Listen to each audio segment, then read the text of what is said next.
यमुनानगर जिले के गांव शेरपुर गांव में आज हर माहौल गम और गर्व से भरा हुआ था, जहां पर देश का वीर सपूत जो कि शहीद सुधीर नरवाल है, उसका आज अंतिम संस्कार किया गया। तिरंगे में लिपटे हुए सुधीर नरवाल का पार्थिव शव जब पैतृक गांव में पहुंचा तो हर आंखें नम हो गई और भारत माता की जय का नारा लगाया गया। तो वहीं इस तिरंगे में लिपटे हुए शरीर को हर आंखें नम से देखती रही, तो वहीं परिवार का रो रो कर बुरा हाल हुआ। तो इसी मौके पर प्रशासनिक और राजनीतिक नेताएं भी मौजूद रहे, जिन्होंने सुधीर नरवाल को श्रद्धांजलि दी। हरियाणा के लाल देश के सच्चे सपूत शहीद सुधीर नरवाल आज पंचतत्व में विलीन हो गए हैं। राजकीय सम्मान के साथ उनका अंतिम संस्कार उनके पैतृक गांव शेरपुर में किया गया। तिरंगे में लिपटा जब शहीद का पार्थिव शरीर गांव पहुंचा तो पूरा इलाका भारत माता की जय और वीर सपूत अमर रहे के नारों से गूंज उठा। सबसे भावुक पल तब आया जब शहीद के 4 साल के बेटे आयांश ने अपने पिता को मुख्य अग्नि दी। मासूम बेटे की आंखों में आंसू और चेहरे पर दर्द देखकर वहां मौजूद हर व्यक्ति भावुक हो उठा। तो वहीं गांव में उमड़ी भारी भीड़ इसी बात की गवाह बनी कि सुधीर नरवाल सिर्फ एक सैनिक नहीं बल्कि पूरे प्रदेश और देश का गौरव थे।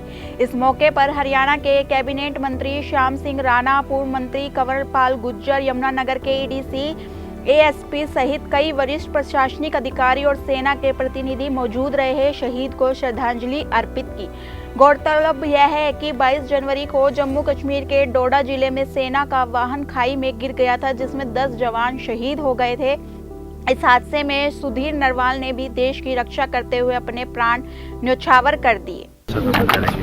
यार बड़े अफसोस की बात है, ये नरवाल का जो गाड़ी में एक्सीडेंट हुआ उसमें और भी थे, जज्जर का भी लड़का था, एक मोहित चौहान, और भी थे काफ़ी, लेकिन उसकी बात तो किसी के कुछ नहीं है। जैसे प्रभु की इच्छा वैसे ही काम होता है, लेकिन सरकार की तरफ से कोई कमी नहीं है। सरकार हमेशा सैनिकों का सम्मान करती है और उनका संस्कार उनके घर ले आके पूरी तरह से सम्मान के दे के उनका संस्कार करती है। ये परंपरा अटल बिहारी वाजपेयी जी ने शुरू की थी। उससे पहले जो भी सैनिक एक्सपायर होता था, जब 100 इकट्ठे हो जाते फिर उनको वैसे ही आर्मी में कर जाते थे संस्कार। घर वालों को लाने की जरूरत नहीं समझते थे उस समय की सरकार।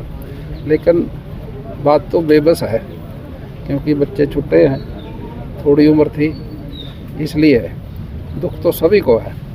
और लेकिन जैसे प्रभु की इच्छा वैसे काम होता है, लेकिन सरकार की तरफ से पूरे सम्मान के साथ उनका संस्कार किया। कितनी बड़ी आदमी भी जाता है परिवार से, ये तो आर्मी का है, सैनिक है, सैनिक की तो बहुत बड़ी हस्ती होती है।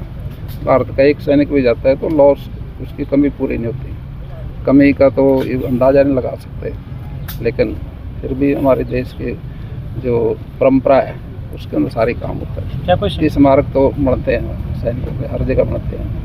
सरकार की तरफ से क्या सहायता की जाएगी? सरकार की तरफ से तो ये सहायता जो आज आपने देख ली, पूरे परिवार की जिम्मेदारी सरकार की है, पूरी सहायता होगी।